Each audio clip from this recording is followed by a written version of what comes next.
सांख्यिकी आंकड़ों का संग्रह है। सांख्यिकी को गणित की एक शाखा के रूप में परिभाषित किया जा सकता है, जो संख्यात्मक डेटा के संग्रह, प्रस्तुति, विश्लेषण और व्याख्या के साथ निपटता है। जब एक अन्वेषक मन में एक निश्चित योजना के साथ खुद ही अपना डेटा एकत्र करता है, तो इसे प्राथमिक डाटा कहा जाता है। जो डेटा एक अन्वेषक द्वारा एकत्र किया जाता है और अपने अध्ययन के लिए किसी अन्य के द्वारा इस्तेमाल किया जाता है, माध्यमिक डेटा कहलाता है।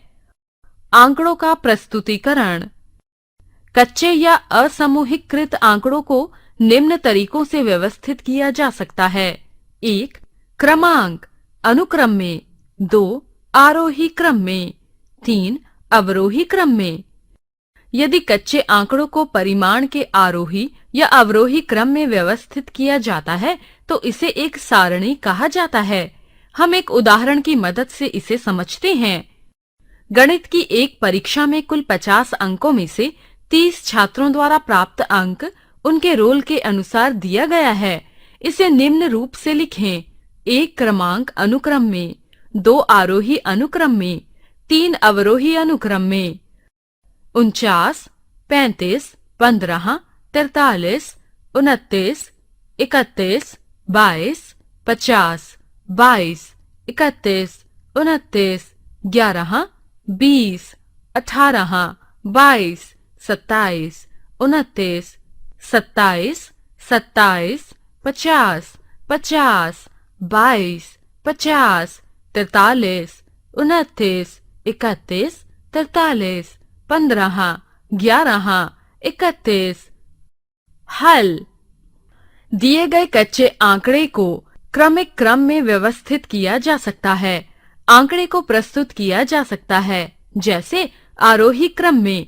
आंकड़े को प्रस्तुत किया जा सकता है, जैसे अवरोही क्रम में।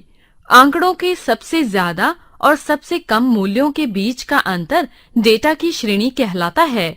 जितनी बार एक अवलोकन होता है, आवृत्ति कहा जाता है।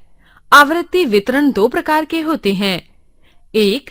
असतत आवृत्ति वितरण, यानी असमूहीकृत आंकड़ा। 2. सतत या समूहीकृत आवृत्ति वितरण।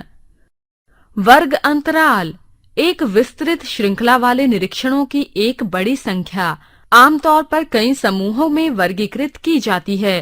इन समूहों में से प्रत्येक वर्ग, अंतराल या वर्ग के रूप में जाने जाते हैं। वर्ग चिन्ह यानी मध्य मूल्य। एक वर्ग के अंतराल के ठीक मध्य में स्थित मूल्य मध्य मूल्य या वर्ग चिन्ह के रूप में जाना जाता है। इस प्रकार हम एक उदाहरण की मदद से इसे समझते हैं।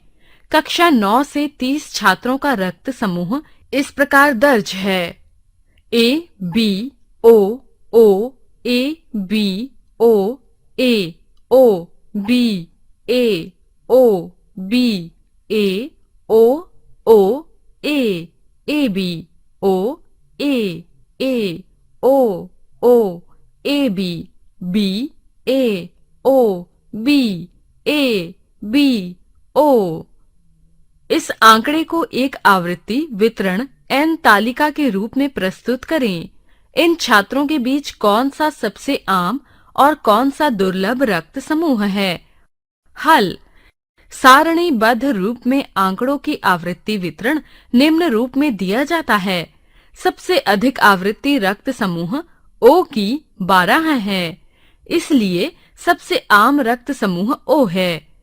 सबसे कम आवृत्ति रक्त समूह AB की 3 है, इसलिए दुर्लभ रक्त समूह AB है।